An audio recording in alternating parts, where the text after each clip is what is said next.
numbers told the story. They always do. It's one of those idiots who believe in analytics. This is a numbers game with Gill Alexander on VSiN.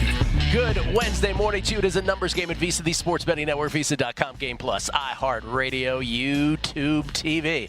We don't care how you're taking us in. We just appreciate that you are. I mean, we do care, but we love that it's either one of those or any one of those. That's right. It's Gill Alexander. It's Kelley Bydlon from Bar Canada at the D, live, all courtesy of DraftKings. How you doing, sir? Doing great. How about you? I'm great. I was, by the way, Joe Gibbs is on the TV behind you, so I might be distracted all morning. Just want to point that out because they're showing an old Skins Super Bowl back in the day. Boy. I'm going to tell you this right now. Don't want to spoil it. Skins win it. Beat the Bills. Place your bets. I'd lay minus 12.5. I was going to say, how many points you spot, man? I'd lay minus 12.5. I'd go up to 12.5, but no more than that. No more than that. Key number in the NFL key betting, number, Super Bowl betting. The key number in this would be 12.5. On the show today, we're going to talk with JVT here momentarily. I know this is going to be interesting because Kelley has Kelley's got the Mavericks futures. JVT's got the T-Wolves futures. And this just got interesting. As we have talked about earlier this week, both Monday and Tuesday, Kelley, although it's 0-155 lifetime for teams that are down 3-0 to come back and win a best-of-7 series in the NBA, it has never happened before. The fact that the T-Wolves have games 5 and 7 at home make it interesting because we said if they could steal game 4, then in some strange way, the pressure, certainly if the T-Wolves can win game 5, the pressure firmly with the Dallas Mavericks. So we'll talk to JVT about that. Will Hill with all his plays. Hockey postseason, hockey playoffs have been unbelievable. Jonathan Davis will join us from SiriusXM NHL. Talk about the Panthers and the Stars, now both with a leg up in their respective series. Or essentially the Panthers tying the series. Panthers could have been in a big hole yesterday, but the Panthers tying up the Eastern Conference Finals in overtime last night. So we'll talk to Jonathan Davis about his thoughts about the games moving forward, and Jason Weingarten as well. Tennis was bad yesterday. Baseball good. Tennis bad, baseball good. We're going to update the Guardians coming up. My goodness, is this happening again? But tennis was bad yesterday. So as great as the hard court season has been, I shouldn't say as great because it was way greater than clay has been bad, but clay has been bad. Yesterday, the Golden Sombrero, not the Golden Sombrero because that would be 0-4, but 0-3 yesterday for me. This morning, 2 have already started in the rain. Already started, Kelley. So it's rainy season out there in Paris, Gill. Let's have a slam. By the way, I'm going to say this. I'm going to say if you can find a prop on this game where the Skins shut out Buffalo in the first half, you should jump on that as well. So I point this out. What is this? I used to do this in college. Like like an old game on the TV. Like I was in a house with like 3 other dudes. We were always betting on everything. We'd have multiple TVs set up. Every once in a while, someone would walk in and they'd be like, "Oh, what's going on in the game?" And me and someone else would look at each other and be like, "This is from the NBA Finals 2 years ago," and be like, "I'll give you 5.5." January 1992 Super Bowl. Actually, I was in attendance. And as I said, when I left Minneapolis, of course, of all the Super Bowls I ever went to, was the one in Minneapolis, cold weather. And I walked out of there after Washington won, and I said, I will never miss another Washington Super Bowl. And I have kept my promise. There you go. Okay, so tennis today, 2 have already started. Have the over in the Orkatz-Nakashima match that has started out well at 6-5 in the first set before it got suspended.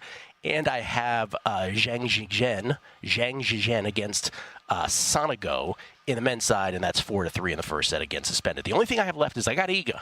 Wait, what were the bets real quick, though? Nakashima Orkatz over 41. Okay. 6-5 in the first set. So I'm trying to see what the live betting options might be, because these are all suspended right that's now, right? right. So there's probably a lot of this stuff's back up. Hopefully so. Actually, I don't see totals though. Yeah, over totals won't. I am on Zhang Zhizhen against Sonego. That you will probably see a line, but it's 4-3, and I can't tell by this scoreboard if it's on serve or up a break. Right. And then the only thing left today, hopefully they get it in. Iga Swiatek and Naomi Osaka under 18 games. I think Iga takes care of business. So under 18 games, anything better than 6-3, 6-3, we will cash there. As great as Naomi is, the only 4-time slam winners playing each other. Clay has never been her thing, obviously now. Post-pregnancy, different part of her career. Chang minus 220 live, I believe, on serve. Up Oh, if he's minus 220, that can't be on serve. Okay. Yeah, he probably broke him then. If it's minus 220, that's my guess. Okay, so no bet there. In other words, is what I'm saying. We'll get to the Guardians later. Let us begin with basketball yesterday. As we alluded to earlier already, the T-Wolves get off the schneid, as Chris Berman used to say. They've led it. They've led in the last 5 minutes, in the final 5 minutes of each of these games. Finally, they get the victory. Ant, 29, 10, and 9.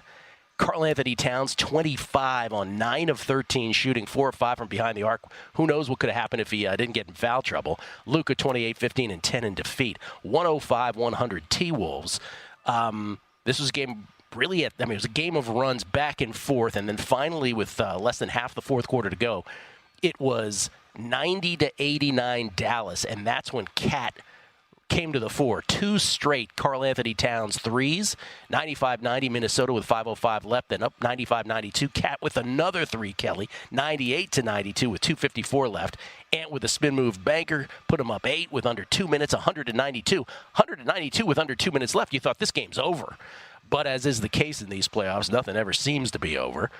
Ant missed, then Doncic fouled on a 3 by Cat. Good Lord. Hits all 3. Then after an Ant-Man miss, Kyrie 2, 197. But then Anthony Edwards with a 2 with 39 seconds left to put the T-Wolves up 5, 102-97.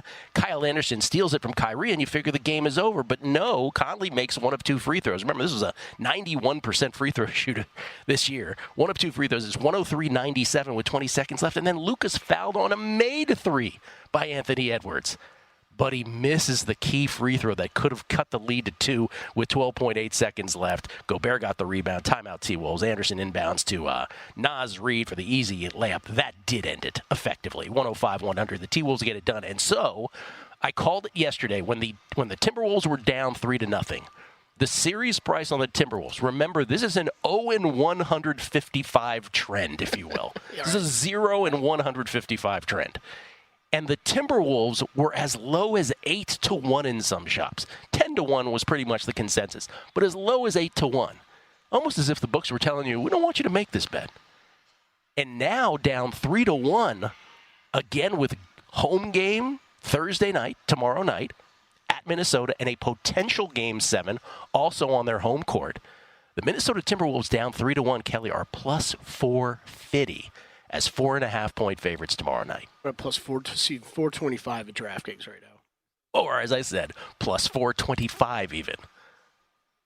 To me, this is as absurd of a price as when we were talking yesterday. I agree. And I'm not saying the Timberwolves are not a great team. I thought they were I thought they were going to win this series. Not saying they're not a great team, but the situation.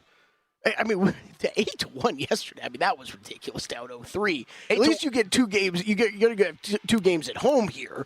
If you're going to play it out the full 7, I don't know how. I don't know how you're betting that. No, I don't think you can. I think it qualifies as one of the most ridiculous lines ever. Yeah, I agree. And maybe you're right. Like, is this a book liability thing? I mean, how do you get a number like that? Well, we were talking about this with Drew yesterday. This is exactly what was the case with the Celtics and the Heat last year in the Eastern Conference Finals. So the Celtics, who had home court, trailed 3-0. Right. But they had the prospect of games 5 and 7 on their home court.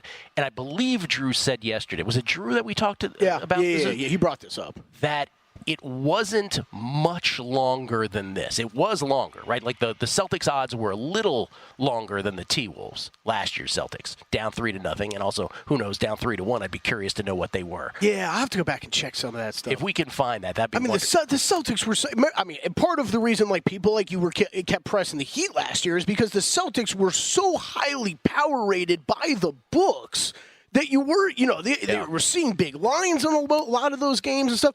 These 2 teams are pretty similarly power rated. And the other thing about last year was that the Heat, played a certain way during the regular season in terms of load management. This was it was like a different basketball team in the playoffs. And they made every shot they took, so yeah. No bitterness from Kelley. None whatsoever. It hasn't lasted. He's gotten over it. But T-Wolves and Mavericks, you're right. So this is, now remember, of course, famously what happened is the Celtics were one of only 4 teams out of those 155 circumstances to date. At the time, it was a few series less than 155. But they're one of 4 out of 155 that actually pushed it to a Game 7, and then they got blasted on their home court by the Heat. Just absolutely run out of the gym. So I ask you, man, as a Mavericks ticket holder, and we'll get to JVT on the T-Wolves side, because I believe he's going to be very excited here. Yeah. How you will represent, look at Art Monk, you will represent the feeling of the Mavericks fan right now. How nervous are you? Not much. Not much. Oh, I didn't expect that from you. I expected a little more humility. No, I mean, look, I don't think it was out. I mean, these have been very tight games. Karl Anthony Towns, you finally showed up for a game. Congratulations. Did the Timberwolves look a lot better last night? Absolutely. They looked a lot better. You're able to take one in Dallas. You are going to go home. But just, I mean, I don't want to go trend guy, Gill, but yes, but the situation, I've still got 3 games to play with, and I've got Luka Doncic and Kyrie Irving. No, I'm not sweating yet. I'm with you. But you were humble down 3-0. You're like, I'm not so comfortable yet. Well, right? no, it was more that's where I kept saying the win in Game 2 felt huge. The win in Game 3 felt huge. To put yourself up 3-0 and have the cushion. And have that cushion. You said the T-Wolves looked a lot better last night. Okay, they won. They were up in the last 5 minutes in all these games. Isn't it just as simple as, the shots actually went down? Sort of. Karl Anthony Towns was a different player last night than he was in the 3 games prior. Basketball can be very simple sometimes, right? Like, we tend to overlook, those shots went in and those shots didn't. Sometimes it can be that simple. We'll get JVT's thoughts on it from the T-Wolves ticket holder perspective. Next, it's a numbers game at VSiN, the Sports Betting Network.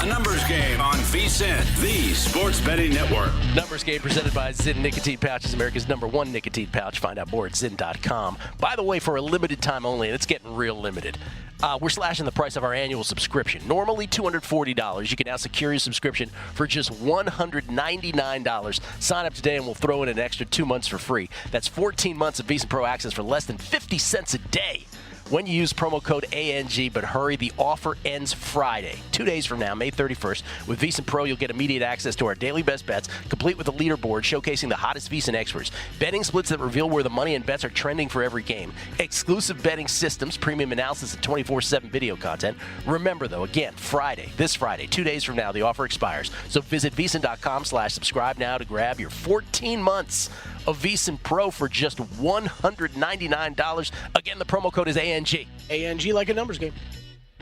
It's VSIN.com/subscribe. Less than 50 cents a day. Come on. See, Gil, the part you don't remember, though, is about a month ago, JVT and I, we were in one of the offices, and we were like, all right, whoever goes up 3 games first, Mavs or Timberwolves, in the series that they will eventually meet in, the other guy's got to pay for 2 months free for everybody. So that's what's happening. JVT is a nice guy. He's doing that for everybody. Wow. Yeah. That sounds like we need to corroborate that. Yeah. Jonathan Von Tobel, the aforementioned, joins us right now. If only we had JVT available to us, courtesy of the Progressive Guest Line. We do. Our senior NBA analyst and, of course, the co-host of VSiN Primetime. How you doing, JVT?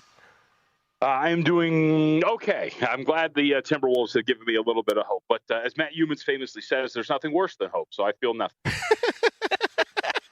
Is that his line? There's nothing worse than hope. What a motto that is. There's nothing worse than hope. That describes Matt. Here's the thing, though. Let's be honest. Okay, just us, John. You're kind of pumped right now, right? You're feeling it. Like, you think this might happen, huh? No, I mean, I think that if there was a team, and not just the Timberwolves specifically, but like we've talked about this before, and like Boston fit this archetype last year.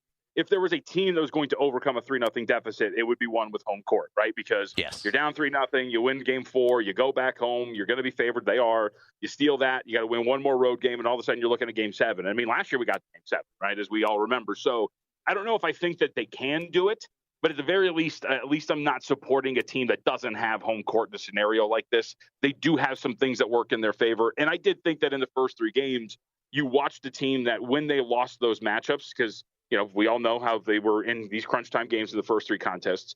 that their lack of execution put them in position to lose those games. So I at least have those things kind of in my favor. Now, will it happen? Don't know, but I at the very least have some positivity because they have those things working for them, if that makes sense. I was mentioning this, I didn't say it in so many words to Kelley in the first segment, but when handicapping basketball, the NBA, and specifically now when we're this deep in the postseason, you have two great teams like this, do you allow part of yourself to just release to, well, if the shots go in, they go in. If they don't, they don't. That's just part of this. I got to deal with that as a just sort of randomness thing. Yeah, I mean, you have to, right? I mean, Karl-Anthony Towns is a perfect example of it in those first 3 games. Going into that game yesterday, he's averaging 15 points and shooting 30% or less than 30% from the floor. So, if a couple of those shots hit, then all of a sudden you're looking a little bit better. So, and especially in a game which, going into yesterday, what was the difference in the first three games? It was like 12 points or whatever it was. That's a lot of stuff that doesn't work in your favor. So there is part of that where the shots just have to go down for you. And if it doesn't, you got to chalk it up to some variance and bad luck. If you didn't have your T-Wolves bet, let's say you're coming into this fresh, Game 5, T-Wolves are 4.5-point favorites, total's 209.5. Would you make a play on either? I mean, I think I would. I think when you look at it, I would go toward it. I mean, look, there's somebody who thought the unders were the play, and then we saw the first 3 games go under, and we finally saw the game yesterday. But I think that I would go under. I think one of the things that the Timberwolves did yesterday that did work a little bit, and I don't know if it's going to work to this degree, was switching those defensive matchups on Kyrie Irving and Luka Doncic, putting Jaden McDaniels as the primary defender on Kyrie, putting Ant on Luka as a primary defender. Luka can't all of a sudden have this physical mismatch where he's, putting his shoulder into Jaden McDaniels and pushing him back 6 feet to create separation. Kyrie Irving all of a sudden isn't outplaying from a speed standpoint his isolated defender. Jaden McDaniels can actually stay with him. And thus you get these 2 inefficient performances from those 2 guys for the first time in a long time. And I think a lot of that had to do with the way the Timberwolves were playing. And they want to play that type of game, right? They want to play slower pace, defensive-oriented. They held the Mavericks to an offensive rating in the half court of under 90, which is very, very good. So I would think that because of that switch, because of that change, and one that I think does work, I would tend to think that again, back at home in your environment, is going to be a game which goes under the total.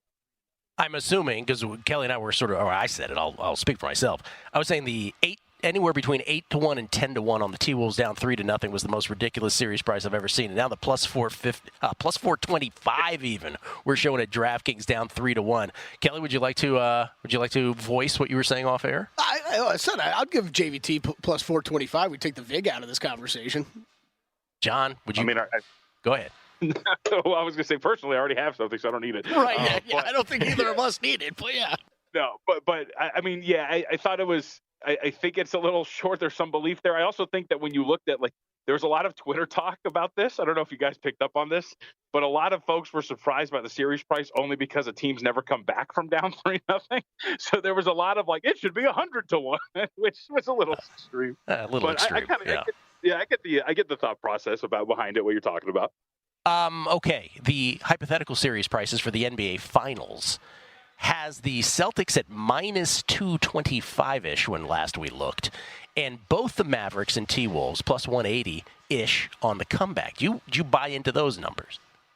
Yeah, I mean, I think to me, it would be the underdogs, I think, in both of those series, only because, look, Boston has been power rated to the moon for a very long time. And we do have some strong evidence that they're a little overvalued at this point right now. You can look at the ATS numbers, which they have been failing to cover at a pretty wide margin. Their spread differential in this postseason is in the negatives, has not been very good. We watched that series against Indiana. You get credit for winning, but obviously the stat that everybody knows in 3 of the games that they played, they had a win percentage of over 90% in the fourth quarter, whatever it was. I think Boston's a very good team.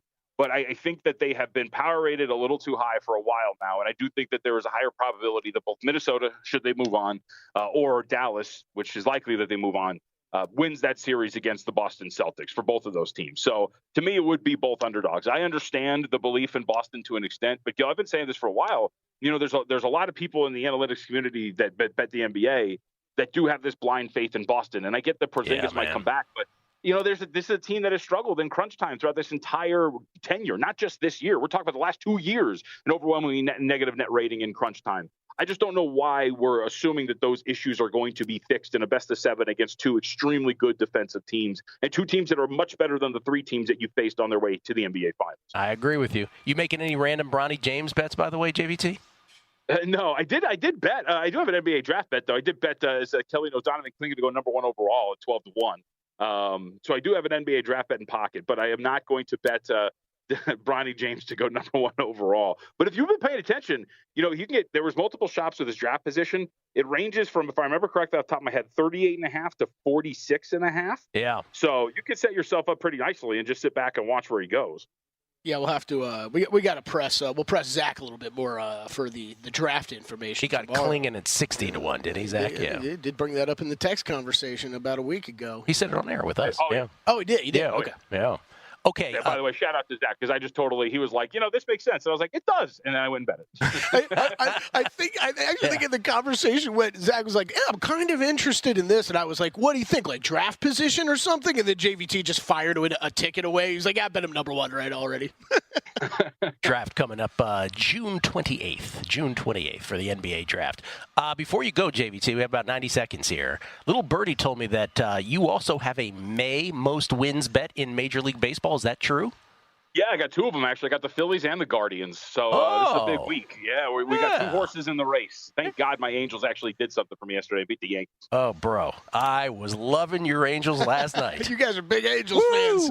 I'm all about the Guardians. And we'll get into the standings on that coming up after the break. So what number did you get both teams at? I've got the Guardians at like 10-1, and then the Phillies number I missed out on. I moved quickly. I've only got them at like 9-1. So those are the 2 that I've got right now. And did you do it at Circa or at William Hill Caesars? I bet it at Circa. Okay, so you're with me. You have the tiebreaker situation of fewest wins and best run differential, which is a slightly different sort of scenario here down the stretch. Not much of a different scenario, but slightly different than the dead heat shops. All right, JVT, now that I know that. So you have both. So the problem with that, of course, as you know, is the Yankees are the favorite right now, right? Yes. Yeah, That's the issue. Okay. Well, I mean, I would say the one thing that I think worked out for us was the win yesterday, obviously, but I thought that the Angels' best shot at a win was going to be Sandoval, who starts at the end of the series. So they get this win last night, and then they can steal one maybe at the end of the series. It would be good. It would also be nice if the Phillies took advantage of Zach Wheeler absolutely dominating the Giants last night. That would be cool, too. Well, John, once again, I'll say for the 1,000th time, it's called Giants Magic. I'm not sure if you're aware of that. It's those uniforms. Yes, those orange uniforms. Jonathan Von Tobel, everybody, at JVT, senior NBA analyst, and, of course, co-host of Beast in Primetime. Thank you, JVT. Good luck with your T-Wolves. Thanks, guys. Appreciate it. Washington, Buffalo, January 1992. It's like that Chris. I'm gonna have to change this channel. Do you remember that Chris Andrews, Zach, his cousin Zach? Chris Andrews told the story. Chrissy and his cousin Zach, their uncle Jack, Franz used to. He would make them bet on a game that they didn't know was taped. This is exactly what we're talking about. This is a great story. We'll come back. The Guardians update next. A numbers game on VSiN, the sports betting network. We're so close to crowning an NBA champ, and with the action heating up on the court, it's even hotter at DraftKings Sportsbook, an official sports betting partner of the NBA. If you're new to DraftKings, listen up. New customers can get a no-sweat bet up to $1,500. Just deposit at least $5. You'll get a bonus bet back equal to your first bet if it doesn't hit. Download the DraftKings Sportsbook app now and use code VSiN. The crown is yours. Gill Alexander, Kelley Bydlon, live from Bar Canada at the D. Let me explain to you what happens here behind the scenes. There was the Super Bowl from January of 1992 that was on the screen behind Kelley. It involved my boyhood team, the Washington football team, Washington Redskins, and Kelley just told the people behind the scenes to take that off the screen. What he put on the screen, though, is much more dicey. Carlitos Alcaraz is in a situation. He took the first 2 sets from, I guess it's Jesper de Jong is the name? You're giving me way too much credit. I didn't do that. Oh, you didn't do that? Fine, folks at the sportsbook. I just thought I'd throw you on the stuff. And then De Jong. Would you prefer to watch the old sporting event though, or the current? No, this is great. De Jong won the 3rd set. He took a set from Carlitos, and then he broke Carlitos in set number 4. I don't know if he got broken back just now, but anyway, he's giving a guy who, by the way, when I do tennis matches, he rarely comes up in the spreadsheet because he rarely plays main tour events, quite frankly, besides clay. But right now, he has given Carlitos all he can handle at Roland Garros. Iga ought to play. This match is on Philippe Chatrier, and I believe Iga is also scheduled for Philippe Chatrier later. Yeah, so as soon as this match ends, we would assume Iga will play against Naomi Osaka. We have the under in that. Will Hill joins us at Not The Will Hill on the Twitter machine.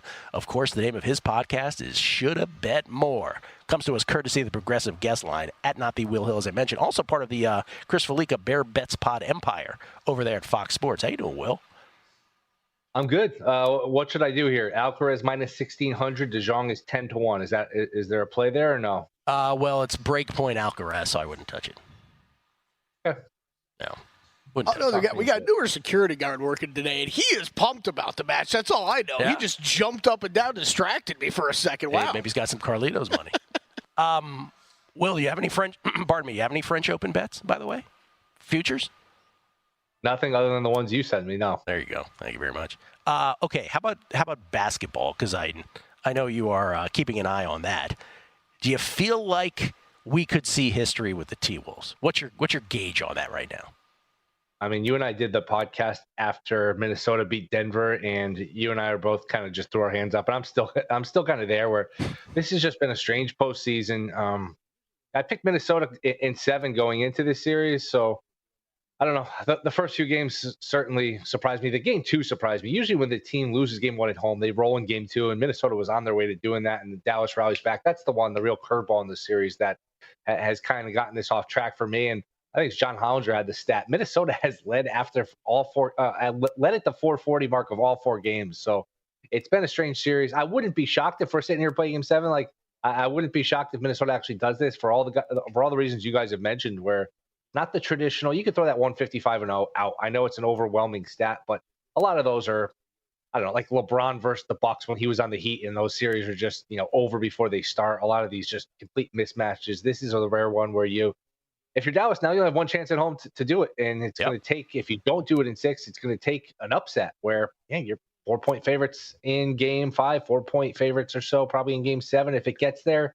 Now you got 3 cracks at it, but maybe the Lively injury is something that is just not being made enough of. Now, who knows if he'll play in game 5? He was on the bench, which I guess that's a good sign. If you had a concussion, you probably wouldn't be out there on the bench with all those people. But hey, if you're dealing with a strained neck, I don't know how easy it is to play basketball a couple of days later.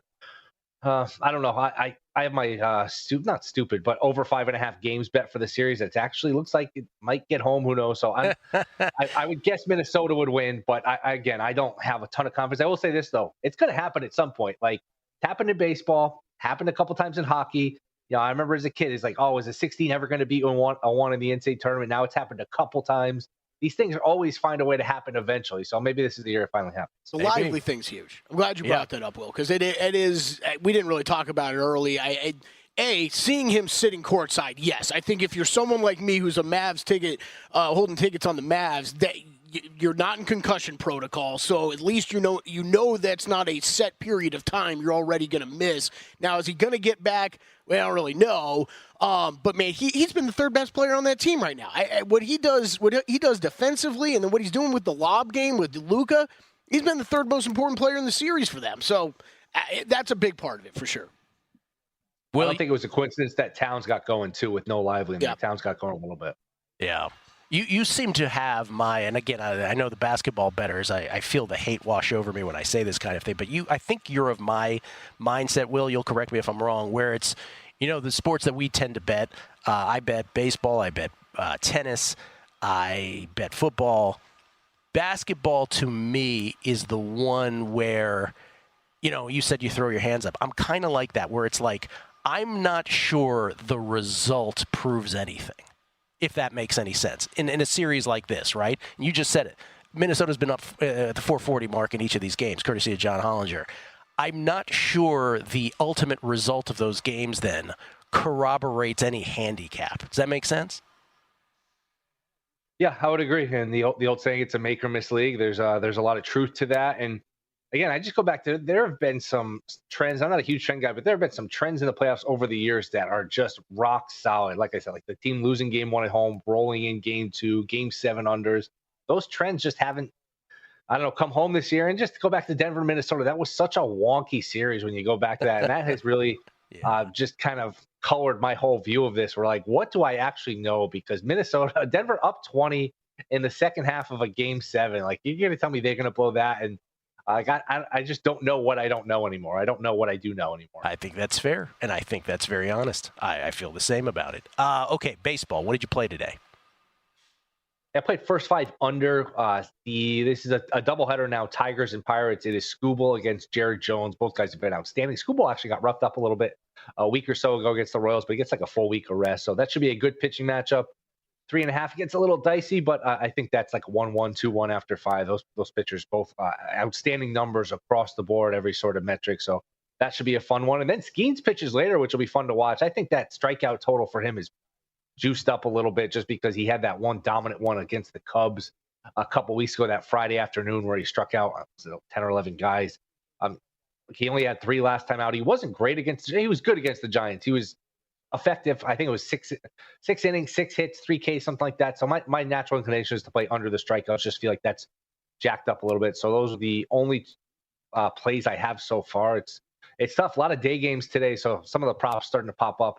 But that's all I got so far. And by the way, Gilly alluded to it. You pulled one of the dirtiest moves in sports betting last night. The reverse jinx on the Yankees. I had the Yankees, and you said this 1-run lead might as well be 5 runs. It might as well be 10 runs. It might as well be. You just kept going. I kept upping it. Dirty move. I've done it. I know a dirty move when I see it, and that was a dirty move. It was a dirty move. I needed the loss, so I really ginned it up. I also need a loss from your Yankees today. It is Luis Gil on the hill. Is he pitching for your Yankees today? Can we get some regression here? A 203 BABIP, a 5.8% home run to fly ball rate. I mean, come on, man. Like, let's have that manifest today against the Angels, please. Stats don't measure heart, Gil. Stats don't measure heart. That's right. What that is. 7.5, by the way, Will, on Skeen's strikeouts. Yeah, that's a little high. I'd be inclined to play the under there. Yeah, I mean, it's going to happen at some point for Gil. His stuff is great. He doesn't give up the homers, doesn't give up a lot of hits, but the walks are concerning. You figure a blow up at some point. I wouldn't lay that number with the Yankees. Maybe an Angels team total over, because at some point, yeah, that all it takes, you walk a couple guys, all it takes is a bloop double here or there, and you're in some trouble for sure. Yeah, I'm looking to see what his strand rate is. 81.4%. Yeah, so basically Luis Gil in 2 months of baseball is doing exactly what Blake Snell managed to do for an entire season last year. Put guys on base and then escape, essentially. Real quick about the Skeens thing. Does it trouble you at all that it's a doubleheader? In other words, that the lineup he faces could be squirrelier than normal? They get a little squirreliness. That's a good point. I won't go crazy on it, but I do think it's just naturally inflated a little bit. Okay. Is there a futures bet or an awards bet that you have made since the last time we spoke? I added it yesterday when you guys were talking about it. I like Phillies minus 150 to win the division. They haven't played well here. I think that this is 3 losses in a row. Giants Magic last night. They couldn't get anything for Wheeler, but I just think without Acuna, without Strider, it's just starting to mount. And eventually we're going to get the Sale MRI, and he's going to miss a couple. I mean, it just hasn't been on the back of the baseball card for Sale to stay healthy for 7-8 months at a time. And Philly's got a decent cushion now. I didn't like that event last night, that start to the bet, but I did lay minus 150 with the Phillies to win the division. Isn't that awful? He's like, well, eventually we'll get the Sale MRI. That's awful. Usually how it goes. I mentioned this last night that Jose Ramirez is still 25-1 to win MVP, whereas like preseason he wasn't much longer than that. And I'm thinking about betting it, and you as a Yankee fan said you don't like that. I just said this. Somebody should post a prop. Will a Yankee, a yes/no prop, will a Yankee win the MVP? Because then you get Soto and Judge. It'll be a fun one. Okay. Will, enjoy the games, and hope your Yankees lose. Sorry, buddy. Sorry about that yesterday. See you guys. That was wrong. He's right. I was wrong. It's a faux pas, but I needed it. So I went ahead and did it. Jonathan Davis, NHL playoffs, next on a numbers game at Visa, the Sports Betting Network.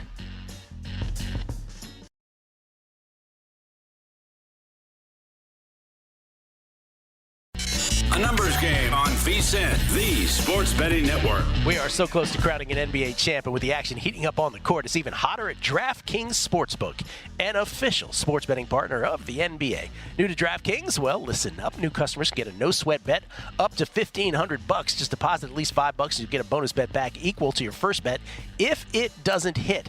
Download the DraftKings Sportsbook app now and use code VSiN. That's VSIN. The crown is yours. Skill Alexander, it's Kelley Bydlon, live from Bar Canada here at the D. Before we get to the RBC Canadien, you wanted to take a look at the French Open futures that I made and see where they stand right now. Obviously, we have a match right now, Osaka and Swiatek in round number 2. I've got Iga every which way to win the tournament. I've got her parlayed with Carlitos, Novak, Casper Ruud. None of that has changed. I do have Jan Lennard Struff to win the second quarter number 2 at 14-1.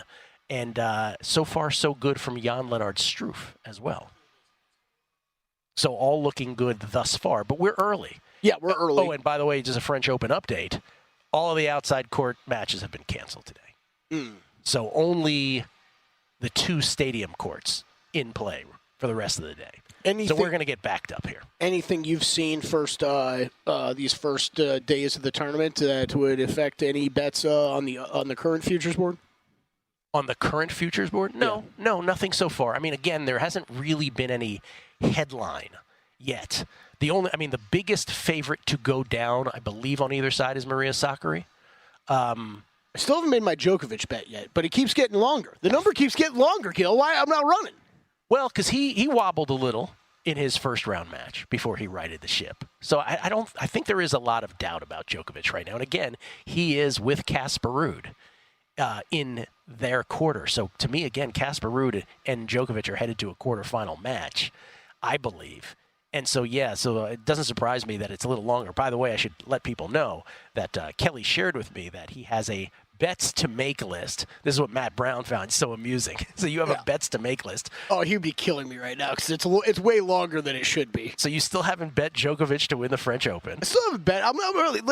These first couple rounds of these Grand Slams, right? Yeah. When you're talking about the big favorites, they win. The number barely moves. Barely moves because they're like minus 5,000 or whatever they are. You still have 2 College World Series baseball bets to make. Florida State and Oklahoma State. I'm going to tail back Grissom on Oklahoma State. Yeah, I have the Florida State one, 35 to 1. When do the regionals start? Today? This weekend. Tomorrow? This weekend. Friday. That's where I just got to make sure I get them in before that. I believe Friday. Yeah. Don't hold me to that, but I think so. We got Ben Wilson on tomorrow to talk about. Oh, do we? Are we getting Lindemann on? Is he? I got to follow up with him. Yes, ran into our good friend Matt Lindemann. I ran into Lindemann as well. Yeah. Okay. A lot of College World Series love. So Steelers win total under. I still haven't bet that. Bro, but you still got time on that. Yeah. This is the ultimate example, though, of the things we complain about betting in Nevada, right? Yes. Still, okay, so, Gill, my Tuesday golf handicapping process, right? Yeah. For as long as it takes me to actually handicap a golf tournament, then it's tack on an hour and a half to 2 hours for me to go through every app in town to price shop every bet that I need to make, right? Totally agree. So sorry, but sometimes these I'm sorry. I get a little exhausted of looking around every app to make to price shop every one of these bets. Kelley's getting very upset. I'm getting upset. I hear you because I do have a source, by the way. I'm just going to anger you. Oh, I have a source. Oh God. Okay, Stephen A. That told me the other day, and just me, not us. Yeah. That there is a desktop version of a sports book being worked on in this town. Oh, I was here for that. Yeah, I was here for that. It wasn't just you. No, are we allowed to say that out loud? I don't think so. Oh, yeah, but one of the shops here, I know, for those of you listening outside of the state of Nevada, which is most of you, we could have a desktop/laptop ability to bet sports. I'm pretty excited about it. Pretty excited about it. I know people are at home rolling their eyes at me, but you just get to pull up DraftKings and hit Command F to go find whatever you want in whatever market. It takes you 2 seconds. Just remember, Gill, you're our guest here. All right, RBC Canadien Open, what you got? Yeah, you got, how about, do you like Rory McIlroy at Scotty Scheffler prices? Because that's what you're getting this week in Canada. This is, right now, the odds board. Rory plus 360, Tommy Fleetwood 16-1. Had a nice second-place finish on him last year at this tournament. Sahith Theegala 18-1, Corey Connors 22-1, Alex Noren 22-1, Shane Lowry, Sam Burns, Cameron Young 25-1, everybody else 30-1 or longer. They this year headed to Hamilton Golf and Country Club for this event. You have full field event. There's 156 players, top 65, and ties. Shorter course, very similar. If you're handicapping golf week in, week out, actually pretty similar skill sets to what you were looking at last week. Accuracy off the tee. This is not a super long course. Accuracy off the tee, a premium here. The rough is very grown out, 3.5 inches, as you can see on the screen. Not a lot of water that you're going to have to play with here. Greens, not small, not huge. But they do have some. They renovated this course from when they played here in 2019. So the runoff areas chipping might be interesting this week. There's a lot of these short grass runoff areas from the greens that we didn't really get to see a lot of in 2019 when Rory crushed this course. That is, I'm making fun of the odds, but he did absolutely crush here in 2019. 360 on Rory. Yeah, exactly. So you know me, Gill, I'm not looking towards Rory's way. Just a couple other stats really quick to throw out. This was, when they were here 5 years ago, absolute putting contest. Every single one of the top 17 finishers was positive that week in strokes gained putting. So it's really, you're looking for accuracy off the tee, you're looking for good approach players, and you're looking for a hot putter, which always makes tournaments a little bit harder for me to handicap when I got to factor in putting as much as that, and I can't just ignore it. So lighter card for me this week, only one outright. Sahith Theegala, I played at 20-1, like him in this is not a great field. So you're getting one of the more quality players. It's still at 20-1. That does have a win, and he won in Napa in the fall, has a couple second-place finishes. He's putting together some good golf. Little wonky off the tee recently. It's got me a little bit concerned, but overall game should fit really well here. Like him, outright in a top 20 play. Aaron Rai did the same thing last week. Did not get home with the top 10 play last week on him. I don't believe this guy's going to win. Everything statistically is telling me he should be right up there. I'm going to aim high. I'm going to play top 10. If you want to go top 5, top 10 on him, I think that's the way to play him because he could easily miss the cut, too. Wouldn't surprise me. I'm laughing because I already see who's coming up in your top 20s and matchups. Yeah, there you go. Top 20. Hey, how about this one, Gill? I don't know how many times I played Tommy Fleetwood the past couple of years. Pretty sure this is the first time this season I've made a Tommy Fleetwood bet. Yeah, I think so. I'm on him. He burned me last year at this event, finishing in, second? Yeah, missed the playoff. Top 20 minus 118. Fleetwood coming on here. The irons looking back in shape. And he's kind of flown under the radar this season. T26 at the PGA, T13 at Wells Fargo, T3 at the Masters, T7 at Valero, but nobody's really talking about him. So I like to play in the top 20 market on him. Theegala I already mentioned. Noren, been one of the most consistent golfers on tour this year. He's teed it up 12 times this year, Gill. Hasn't missed a cut. Alex Noren at 42 years old. Hasn't missed a cut, has finished T26 or better in 10 of the 12 events that he's played in. So wow. He's been a guy I've bet at top 20s in matchups. I'm going right back to it. He's one of my highest rated golfers this week. Another guy who doesn't win, so I'm not wasting an outright bet on him. But top 20 at plus money, love that.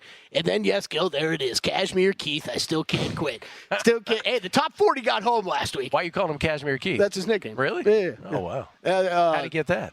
I have no idea. Okay. Absolutely no idea.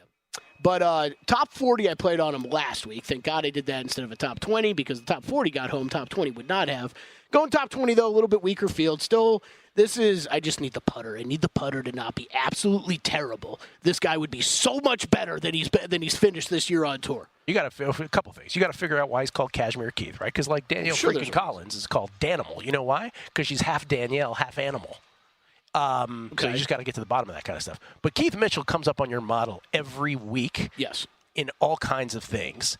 And I'm just curious, what is the tennis equivalent for, a Keith Mitchell? Is that a Sakari where the numbers are good, but, she'll never win anything? So the one that, look, the numbers have been incredible, and just even where you look at finishing-wise, where he's at in a lot of the strokes gain metrics are so much higher from where he's even finishing at. So it is... I'm trying to get out in front of it still. I still feel like the better finishes for him are still to come. Yeah. So it's definitely one of those that I'm sticking to what, yes, my models are spitting out. I would say him and Aaron Rai are good examples. Never winning anything big, I should say. You could correct, win at something else. But then you dial back into, even for the difference from last week to this week, right? Even this week, much lighter field this week than even last week. Right, and no Scotty Scheffler, obviously, but a couple other big names at the top that just aren't around. Any U.S. Open bets yet? No U.S. Open bets. Women's U.S. Open, though, I'm going to tail Jason. I think Rose Zhang. I'll do that top 5, top 10. All right, I might join you on that. All right, Iga taking care of business early, up a break on Naomi Osaka, 3-1. Again, they're only playing a couple matches at a time now at the French Open. The entire schedule is going to get pushed back till tomorrow. So let's go, Iga. Let's keep taking care of business. Let's go, Guardians. Let's go, Giants. Let's go, Angels. Let's get the Guardians home for May. Again, we could be eliminated. That was fun checking scores last night. Oh, I always check the scores. I was going ballistic. I was going crazy. Good luck with all your bets. Gojo and Golic next on the radio side. Best bets next on the picture side. It's VSiN, the Sports Betting Network.